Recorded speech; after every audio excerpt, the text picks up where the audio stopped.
Akasvani Imphal, Waikhom Washington Pau Pajari.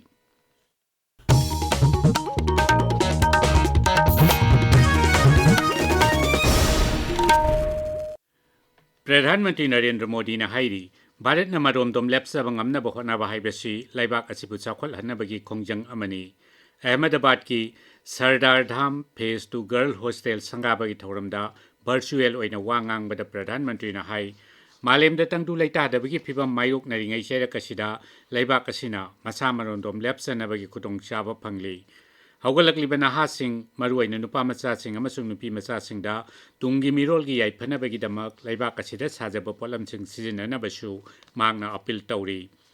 laibak asigi demography gi sakti bu singthara duna pradhan mantri na mahaki sarkar na naharol singbo ahenba sakti pina ba masung skill chakhol hanaba leptana honari hainasu nauhona pankhi mangna hai Mudra Yojana amasung handakta hudokhiba PM Biksit Bharat kumba tongan scheme singi kutangda Kendra Sarkar na naha oiriba miyoi singda thabak pinaba amasung entrepreneur amamam ohenaba lambi piri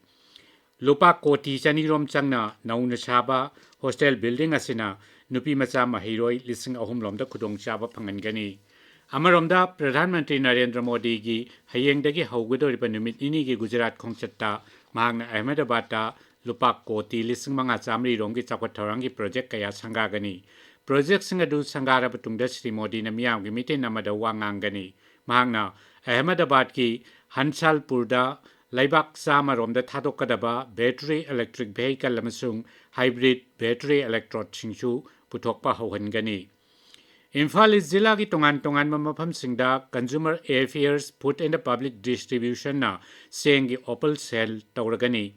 Cape and PD ki District Supply Officer ki serolamana hai miyam na mayok na riba khudong chadaba kaya gi yengduna Cape and PD Imphal East ki staff ki kangbu amana imung amamamda seng kilogram manga kilogram da lupa kunipan paisa kun manga gisang da phangalagani cheng yongadaba mafam sing adudi lamlong bazar kongba bazar sangapam bazar sawambung gate amasung yaipok bazar ni lamlong bazar amadi kongba bazar gi oina hayeng ayuk pung 12 da aduga sangapam amadi sawambung gate gi oina thasi kuntarukta aduga yaipok bazar gi oina thasi kunmapan da cheng yengani cheng logba lakpa matamda masagi Aadhaar card loina rakadabani hairi Manipur ngasi COVID-19 positive oiba miyoi ama thengnaki haujik phawada rajya sida COVID-19 gi active case ani leiri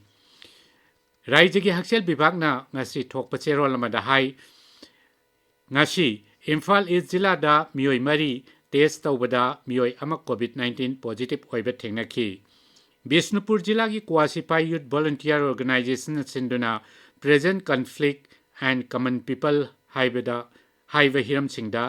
khana nainabagi thauram ama ngasi pangthokre thauram adu organization asu linkhat khibagi niputaret suba palan gamari lainana pangthokhibani library and information center kaksingi sangma nipunipal suba special sunday thauram ngasi center asigi auditorium da pangthokre